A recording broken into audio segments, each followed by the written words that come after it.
श्री हरि, जय श्री राम। आप सभी का हमारे YouTube चैनल पर हार्दिक स्वागत है। आज चैत्र मास की रामनवमी है, तो आइए सुने प्रभु श्री राम के जन्म की पौराणिक कथा। साथ में आप सुनेंगे श्री जगन्नाथ जी और उनके भक्त रघु केवट की पौराणिक कथा। पौराणिक मान्यताओं के अनुसार रामनवमी के दिन ही प्रभु श्री राम ने राजा दशरथ के घर पर जन्म लिया था। भगवान राम को भगवान विष्णु का अंश माना गया है। यही मुख्य कारण है कि चैत्र नवरात्रि की नवमी तिथि को राम नवमी भी कहा जाता है। बुराई पर अच्छाई के प्रतीक मर्यादा पुरुषोत्तम भगवान श्री राम के इस जन्म दिवस को दुनिया भर के राम भक्त बड़े ही हर्षोल्लास के साथ मनाते हैं।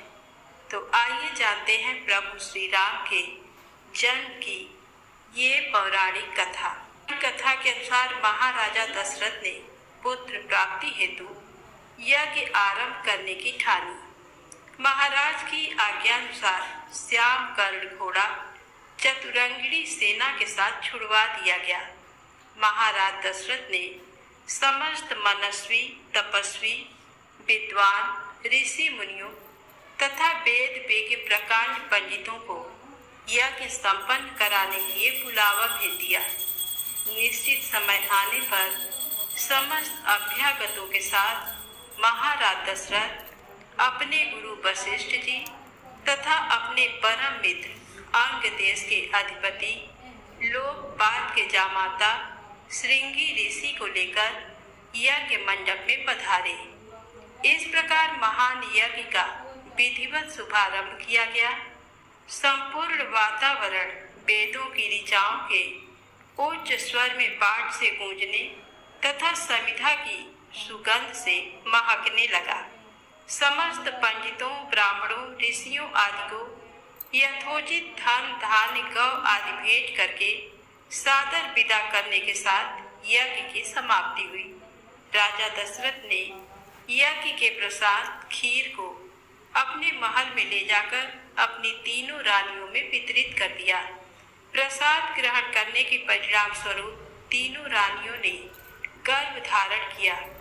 जब चैत्र मास के शुक्ल पक्ष की नवमी तिथि को पुनर्वसु नक्षत्र में सूर्य, मंगल, शनि, बृहस्पति तथा शुक्र अपने अपने उच्च स्थानों में विराजमान थे, कर्क लग्न का उदय होते ही महाराज दशरथ की बड़ी रानी कौशल्या के गर्भ से एक शिशु का जन्म हुआ, जो कि नील वर्ण, चुंबकीय आकर्षण वाले, अत्यंत तेजोमय, परम कांतिमान तथा अत्यंत सुंदर था। उस शिशु को देखने वाले देखते रह जाते थे। इसके पश्चात शुभ नक्षत्रों और शुभ घड़ी में महारानी कैकेयी के एक तथा तीसरी रानी सुमित्रा के दो तेजस्वी पुत्रों का जन्म हुआ। संपूर्ण राज्य में आनंद मनाया जाने लगा। महाराज के 4 पुत्रों के जन्म के उल्लास में गंधर्व गान करने लगे और अप्सराएं नृत्य करने लगी। देवता अपने विमानों में बैठकर पुष्प वर्षा करने लगे। महाराज ने राजद्वार पर आए भाट, चारण तथा आशीर्वाद देने वाले ब्राह्मणों और याचकों को दान दक्षिणा दी। पुरस्कार में प्रजाजनों को धन, धान्य तथा दरबारियों को रत्न, आभूषण प्रदान किए। चारों पुत्रों का नामकरण संस्कार महर्षि वशिष्ठ के द्वारा किया गया तथा उनके नाम रामचंद्र, भरत, लक्ष्मण और शत्रुघ्न रखे गए। आयु बढ़ने के साथ ही साथ रामचंद्र गुणों में भी अपने भाइयों से आगे बढ़ने तथा प्रजा में अत्यंत लोकप्रिय होने लगे। उनमें अत्यंत विलक्षण प्रतिभा थी, जिसके परिणाम स्वरूप अल्पकाल में ही वे समस्त विषयों में पारंगत हो गए। उन्हें सभी प्रकार के अस्त्र शस्त्रों को चलाने तथा हाथी, घोड़े एवं सभी प्रकार के वाहनों की सवारी में उन्हें असाधारण निपुणता प्राप्त हो गई। वे निरंतर माता पिता और गुरुजनों की सेवा में लगे रहते थे। उनका अनुसरण शेष 3 भाई भी करते थे। गुरुजनों के प्रति जितनी श्रद्धा भक्ति इन चारों भाइयों में थी, उतना ही उनमें परस्पर प्रेम और सौहार्द भी था। महाराज दशरथ का हृदय अपने चारों पुत्रों को देखकर गर्व और आनंद से भर उठता था, तो प्रेम से बोले, प्रभु श्री राम की जय हो। अब आइए सुने भक्त और भगवान की बड़ी ही पावन कथा रघु केवट और भगवान जगन्नाथ जी की कहानी। इस कहानी को पूरा अवश्य सुनिएगा। तो प्रेम से बोले, जगन्नाथ जी भगवान की जय हो। श्री जगन्नाथपुरी से 10 कोस दूर पीपली चटी ग्राम में रघु केवट का घर था। घर में स्त्री और एक बूढ़ी माता थी। सवेरे जाल लेकर रघु मछलियां पकड़ने जाता और पकड़ी हुई मछलियों को बेचकर परिवार का पालन करता। पूर्व जन्म के पूरे संस्कारों के प्रभाव से रघु के हृदय में भगवान की भक्ति थी। वह अत्यंत दयालु था। मछलियां जब उसके जाल में आकर तड़पने लगती, तब उसका चित्त व्याकुल हो जाता। उसे अपने कार्य पर ग्लानि होती, परंतु जीवन निर्वाह का दूसरा कोई साधन न होने से वह अपने व्यवसाय को छोड़ नहीं पाता था। रघु ने एक अच्छे गुरु से दीक्षा ले ली थी। गले में तुलसी की कंठी बांध ली थी। सवेरे स्नान करके भगवान नाम का जप करता था। भागवत सुनना और सत्संग में जाना उसका दैनिक कार्य हो गया था। इन सब से उसका अंतःकरण धीरे धीरे शुद्ध हो गया। जीव मात्र में भगवान विराजमान है, ये बात उसकी समझ में आने लगी। जीव हिंसा से उसे अब तीव्र विरक्ति हो गई। रघु के लिए मछली पकड़ना बहुत ही क्लेशदायक हो गया। उसने इस काम को छोड़ दिया। कुछ दिन तो घर के संचित अन्न से काम चला, पर संचय था ही कितना। उपवास होने लगा। घर में त्राहि त्राहि मच गई। पेट की ज्वाला तथा माता और स्त्री के तिरस्कार से व्याकुल होकर रघु को फिर जाल उठाना पड़ा। वह स्वयं तो भूख से प्राण दे सकता था, पर वृद्धा माता और पत्नी का कष्ट उससे सहा नहीं जाता था। पछताता भगवान से प्रार्थना करता। एक दिन वह तालाब पर गया। जाल डालने पर एक बड़ी सी लाल मछली उसमें आई और जल से निकालने पर तड़पने लगी। रघु का हृदय छटपटा उठा। उसे स्मरण आया कि सभी जीवों में भगवान है। उस तड़पती मछली में स्पष्ट उसे भगवान प्रतीत होने लगे। इसी समय उसे माता और पत्नी की भूखी आकृति का स्मरण हुआ। दुखी व्याकुल रघु ने मछली को जाल से निकालकर पकड़ा और कहने लगा, मत्स्य रूपधारी हरि, मेरे दुख की बात सुनो। तुम ही ने मुझे धीवर बनाया है। जीवों को मारकर पेट भरने के सिवा और कोई दूसरा उपाय मैं जीवन निर्वाह का नहीं जानता। इससे तुमको मारने के लिए मैं विवश हूँ। तुम हरि हो या और कोई, आज मेरे हाथ से बचकर नहीं जा सकते। रघु ने दोनों हाथों से जोर से मछली का मुख पकड़ा और उसे फाड़ने लगा।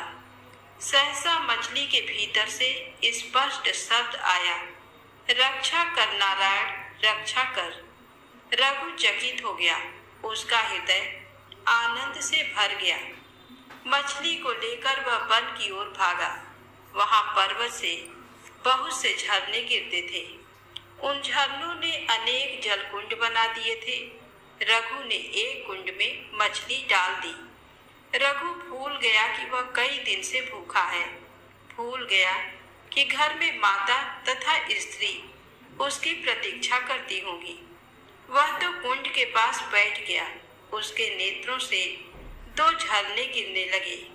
वह भरे कंठ से कहने लगा, मछली के भीतर से मुझे तुमने नारायण नाम सुनाया, अब तुम दर्शन क्यों नहीं देते? तुम्हारा स्वर इतना मधुर है तो तुम्हारी छवि कितनी सुंदर होगी। मैं तुम्हारा दर्शन पाए बिना अब यहाँ से उठूंगा नहीं। रघु को वहां बैठे बैठे 3 दिन हो गए। वह नारायण नारायण रट लगाए था, नारायण में तन्मय था। एक बूंद जल तक उसके मुख में नहीं गया। दिन और रात का उसे पता ही नहीं था। भक्ति की सदा खोज खबर रखने वाले भगवान एक वृद्ध ब्राह्मण के वेश में वहां आए और पूछने लगे, अरे तपस्वी, तू कौन है? तू इस निर्जन वन में क्यों आया? कब से बैठा है यहाँ? तेरा नाम क्या है? रघु का ध्यान टूटा। उसने ब्राह्मण को प्रणाम करके कहा, महाराज, मैं कोई भी हूँ, आपको मुझसे क्या प्रयोजन है? बातें करने से मेरे काम में विघ्न पड़ता है, आप पधारे। ब्राह्मण ने तनिक हंसकर कहा, मैं तो चला जाऊंगा, पर तू सोच तो सही कि मछली भी कहीं मनुष्य की बोली बोल सकती है। तुझे भ्रम हो गया है।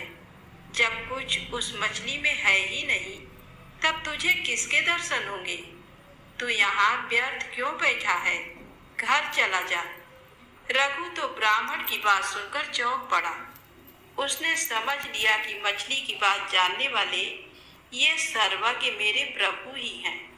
वह बोला, भगवान, सब जीवों में परमात्मा ही है, ये बात मैं जानता हूँ। मछली के शरीर में से वे ही बोलने वाले हैं। मैं बड़ा पापी हूँ, जीवों की हत्या की है मैंने। क्या इसी से आप मेरी परीक्षा ले रहे हैं? आप ही तो नारायण हैं। आप प्रकट होकर मुझे दर्शन क्यों नहीं देते? मुझे क्यों तरसा रहे हैं नाथ? भक्त की प्रेम भरी प्रार्थना सुनकर कृपा सागर प्रभु अपने दिव्य चतुर्भुज रूप में प्रकट हो गए। रघु तो एकटक देखता रह गया उस अनुपम सौंदर्य को। वह आंसू बहाता हुआ प्रभु के चरणों में लौटने लगा। भगवान ने उसे भक्ति का आशीर्वाद देकर और भी वर मांगने को कहा। तब रघु ने हाथ जोड़कर कहा, प्रभु, आपके दर्शन हो गए और आपने भजन का आशीर्वाद दे दिया, फिर अब मांगने को क्या रहा? परंतु आपकी आज्ञा है तो मैं एक छोटी वस्तु मांगता हूँ। जाति से धीवर हूँ, मछली मारना मेरा पैतृक स्वभाव है। मैं यही वरदान मांगता हूँ कि मेरा ये स्वभाव छूट जाए। पेट के लिए भी मैं कभी हिंसा न करूं। अंत समय में मेरी जीभ आपका नाम रटती रहे और आपका दर्शन करते हुए मेरे प्राण निकले। भगवान ने रघु के मस्तक पर हाथ रखकर तथास्तु कहा और अंतर ध्यान हो गए। भगवान का दर्शन पाकर रघु संपूर्ण बदल गया। वह भगवान नाम कीर्तन करता हुआ घर आया। गांव के लोगों ने उसे धिक्कारा कि माता और स्त्री को निराधार छोड़कर वह भाग गया था। दया करके गांव के जमींदार ने बेचारी स्त्रियों के लिए अन्न का प्रबंध कर दिया था। रघु ने इसे भगवान की दया ही मानी। यदि वह घर पर रहता तो जमींदार या कोई भी एक छटाक अन्न देने वाला नहीं था। अब वह प्रातः शौच स्नान आदि से निवृत्त होकर भगवान का भजन करता और फिर कीर्तन करता हुआ गांव में घूमता। बिना मांगे ही लोग उसे बुलाकर अनेक पदार्थ देते थे। इस प्रकार अनायास उसका तथा परिवार का पालन पोषण होने लगा। उसकी माता तथा स्त्री भी अब भजन में लग गई। रघु अब भजन के प्रभाव से पूरा साधु हो गया। दिन रात उसका मन भगवान में लगा रहता था। वह नाम कीर्तन करते करते बेसुध हो जाता था। अब रघु की स्थिति ऐसी हो गई कि उनके मुख से जो निकल जाता वही सत्य हो जाता। वे वचन सिद्ध महात्मा माने जाने लगे। दूर दूर से नाना प्रकार की कामना वाले स्त्री पुरुषों की भीड़ आने लगी। रघु इस प्रपंच से घबरा गए। मान प्रतिष्ठा उन्हें बिस्सी लगती थी। घर छोड़कर वे अब निर्जन वन में रहने लगे और चौबीसों घंटे केवल भजन में ही बिताने लगे। एक दिन रघु को लगा कि मानो नीलाचलनाथ श्री जगन्नाथ जी उनसे भोजन मांग रहे हैं। इससे उन्हें बड़ा आनंद हुआ। भोजन सामग्री लेकर उन्होंने कुटिया का द्वार बंद कर लिया। भक्त के बुलाते ही भाव के भूखे श्री जगन्नाथ प्रकट हो गए और रघु के हाथ से भोजन करने लगे। उधर उसी समय नीलाचल में श्री जगन्नाथ जी के भोग मंडप में पुजारी ने नाना प्रकार के पकवान सजाए। श्री जगन्नाथ जी के मंदिर में भोग मंडप अलग है। भोग मंडप में एक दर्पण लगा है। उस दर्पण में जगन्नाथ जी के श्री विग्रह का जो प्रतिबिंब पड़ता है उसी को नैवेद्य चढ़ाया जाता है। सब सामग्री आ जाने पर पुजारी जब भोग लगाने लगा तब उसने देखा कि दर्पण में प्रतिबिंब तो पड़ता ही नहीं है। दर्पण जहाँ का तहाँ था, बीच में कोई आड़ भी नहीं थी, पर प्रतिबिंब नहीं पड़ रहा था। घबराकर वह राजा के पास गया। उसने कहा, महाराज, नैवेद्य में कुछ दोष है। श्री जगन्नाथ स्वामी उसे स्वीकार नहीं कर रहे हैं। अब क्या किया जाए? श्रद्धालु राजा ने स्वयं देखा कि दर्पण में प्रभु का प्रतिबिंब नहीं पड़ता। उन्हें बड़ा दुख हुआ। वे कहने लगे, पता नहीं मुझसे क्या अपराध हो गया कि मेरी सामग्री से अर्पित भोग को प्रभु स्वीकार नहीं करते। मुझसे कोई अपराध हुआ हो तो प्रायश्चित करने को मैं तैयार हूँ। राजा प्रार्थना करते हुए दुखी होकर भगवान के गरुड़ ध्वज के पास जाकर भूमि पर ही लेट गए। भगवान की लीला से लेटते ही उन्हें तंद्रा आ गई। उन्होंने स्वप्न में देखा कि प्रभु कह रहे हैं, राजा, तेरा कोई अपराध नहीं, तू दुखी मत हो। मैं नीलाचल में था ही नहीं, तब प्रतिबिंब किसका पड़ता? मैं तो इस समय पीपली चटी ग्राम में अपने भक्त रघु केवट की झोपड़ी में बैठा उसके हाथ से भोजन कर रहा हूँ। वह जब तक नहीं छोड़ता मैं यहाँ आकर तेरा नैवेद्य कैसे स्वीकार कर सकता हूँ? यदि तू मुझे यहाँ बुलाना चाहता है तो मेरे उस भक्त को उसकी माता तथा स्त्री के साथ यहाँ ले आ। यहीं उनके रहने की व्यवस्था कर। राजा का स्वप्न टूट गया। वे एकदम उठ खड़े हुए। घोड़े पर बैठकर शीघ्रता से पीपली चटी पहुँचे। पूछताछ कर रघु केवट की झोपड़ी का पता लगाया। जब कई बार पुकारने पर भी द्वार नहीं खुला, तब द्वार बंद लगाकर स्वयं खोला उन्होंने। कुटिया का दृश्य देखते ही वे मूर्ति की भांति हो गए। रोमांचित शरीर रघु सामने भोजन रखे किसी को ग्रास दे रहा है। रघु दिखता है, अन्न दिखता है, ग्रास दिखता है, पर ग्रास लेने वाला मुख नहीं दिखता। राजा चुपचाप खड़े रहे। वह अज्ञात मुख तो जिसे कृपा करके वह दिखाना चाहे वही बड़भागी देख सकता है। सहसा प्रभु अंतर ध्यान हो गए। रघु जल से निकाली मछली की भांति तड़पने लगा। राजा ने अब उसे उठाकर गोद में बैठा लिया। रघु को होश आया। अपने को राजा की गोद में देख वे चकित हो गए। जल्दी से उठकर वे राजा को प्रणाम करने लगे। उन्हें रोककर स्वयं पुरी नरेश ने उनके चरणों में प्रणाम किया। श्री जगन्नाथ जी की आज्ञा सुनकर रघु ने नीलाचल चलना स्वीकार कर लिया। माता तथा पत्नी के साथ वे पुरी आए। उनके नीलाचल पहुँचते ही भोग मंडप के दर्पण में श्री जगन्नाथ जी का प्रतिबिंब दिखाई पड़ा। पुरी के राजा ने श्री जगन्नाथ जी के मंदिर से दक्षिण ओर रघु के लिए घर की व्यवस्था कर दी। आवश्यक सामग्री भिजवा दी। वहाँ रघु अपनी माता और स्त्री के साथ भजन करते हुए जीवन पर्यंत वहीं रहे। प्रेम से बोले, जगन्नाथ स्वामी की जय हो।